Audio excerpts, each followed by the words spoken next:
بسم اللہ الرحمن الرحیم۔ محترم سامعین حضرات، السلام علیکم ورحمۃ اللہ وبرکاتہ۔ آج کی ہماری ویڈیو کا عنوان ہے اس معاشرے کے اندر یہ جو والدین کی نافرمانی اور اولاد کے اندر ماں باپ کی قدر و قیمت ختم ہو گئی ہے۔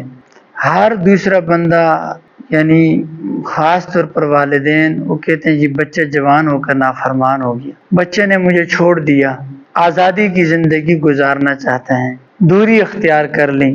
ایسے معاملات کے لیے یعنی جس طرح بندہ بالکل دور ہو جائے اور اس کام کے لیے کہ اولاد کی نافرمانی، اولاد کی دوری اور والدین کی اولاد سے دوری۔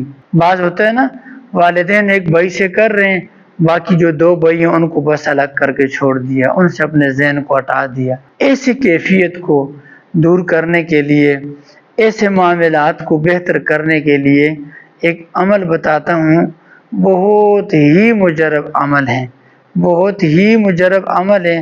اس عمل کو آپ عشاء کے بعد یا فجر کی نماز کے بعد تنہائی میں بیٹھ کر یا تو لا تعداد پڑھیں، کم سے کم 10 سے 15 منٹ، یا پھر کم سے کم 101 مرتبہ لازماً اس کو پڑھا کریں، 101 دفعہ۔ اول آخر درود ابراہیمی پڑھیں اور اس کے بعد آپ نے اس سورت کو پڑھنا ہے۔ اس سے آپ دیکھیں گے بہت جلد بچے آپ کی طرف متوجہ ہو جائیں گے اور آپ کی محبت ان کے دلوں میں بیٹھ جائے گی اور آپ سے جو یہ دوری ہے یہ ختم ہو جائے گی۔ عمل کیا ہے کہ آپ نے پہلے نمبر پر پڑھنا ہے سورہ قریش 7 دفعہ، پہلے سورہ قریش 7 مرتبہ پڑھ کر اس کے بعد آپ نے آگے وظیفہ پڑھنا ہے۔ سورہ قریش میں تلاوت بھی کر لیتا ہوں۔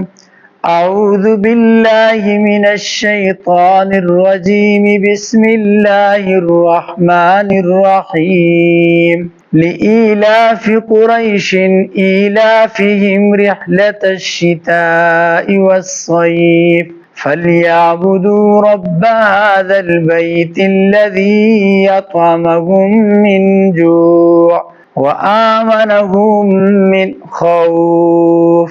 یہ پڑھ کے 7 دفعہ اس کے بعد آپ نے پڑھنا ہے یا ودودو یا لطیفو، یا ودودو یا لطیفو، یا یہ 101 دفعہ پڑھیں یا پھر کم سے کم 10 سے 15 منٹ تک پڑھیں۔ اس کے بعد اول آخر درود ابراہیمی کوئی بھی درود پڑھ لیں۔ اللہ کے فضل و کرم سے دیکھیں گے کچھ ہی دنوں کے اندر ان کے دل کے اندر آپ کے لیے بہت نرمی آئے گی۔ اللہ ہمارا حامی و ناصر ہو۔ السلام علیکم ورحمۃ اللہ وبرکاتہ۔